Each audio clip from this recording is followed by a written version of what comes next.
If I showed you a picture of this place, where would you think we are?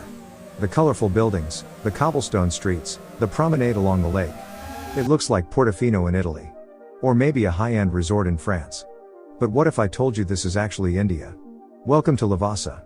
It was supposed to be India's first, and only, private hill station. A futuristic utopia built from scratch in the Sahyadri mountains, designed to be a paradise for the rich. Investors poured billions into this dream. Bollywood stars bought land here. It was sold to the world as the future of urban India. But if you go there today, you won't find a paradise. You will find a ghost town. A city designed for 300,000 people, where only a few hundred actually live. You will find crumbling sidewalks, unfinished concrete skeletons, and a silence that feels wrong. This is the story of a $20 billion dream that turned into a nightmare. This is the story of the city that died twice. To understand how this disaster happened, we have to go back to the early 2000s and meet one man, Ajit Gulabchand. He was the head of HCC, one of India's biggest construction companies. His vision was insane. He didn't just want to build a housing complex, he wanted to build an entire city. He found a massive valley in the Western Ghats, 25,000 acres of land.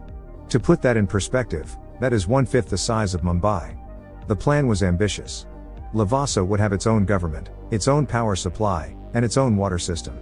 It would be a private utopia, free from the chaos, traffic, and pollution of normal Indian cities. And people bought the dream. Prices skyrocketed. Apartments that didn't even exist yet were selling for crores. Retirees put their life savings into booking villas, thinking they were securing a piece of Europe right here in India. Construction began in 2004, and for a few years, it looked like they would actually pull it off. But there was a dirty secret buried under the concrete. Lavasa wasn't just built on land, it was built on controversial ground. In 2010, at the peak of the construction, everything came crashing down. The Indian Ministry of Environment and Forests suddenly ordered all work to stop.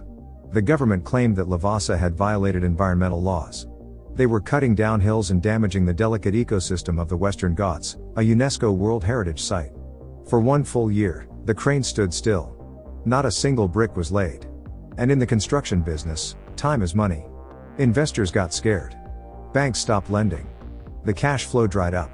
Even though Lavasa eventually got permission to restart a year later, the momentum was dead.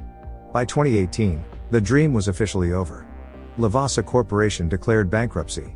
They owed banks and lenders over 6,000 crore rupees. But the real victims weren't the banks.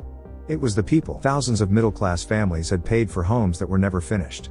They are now stuck paying monthly loan installments for a house that is just a concrete skeleton in the middle of a jungle. Today, walking through Lavasa is a surreal experience.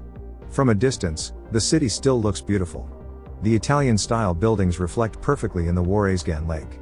But when you get closer, you see the rot. The paint is peeling. Moss is growing on the walls. The luxury hotels are shuttered.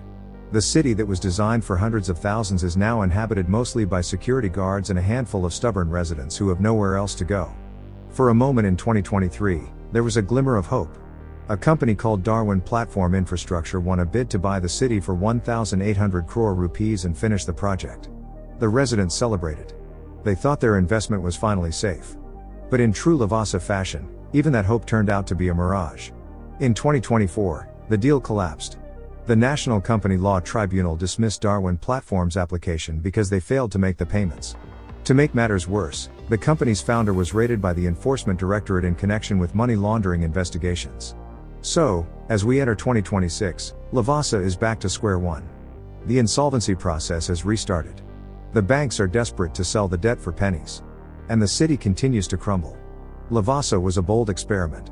It proved that in India, we have the ambition to dream big.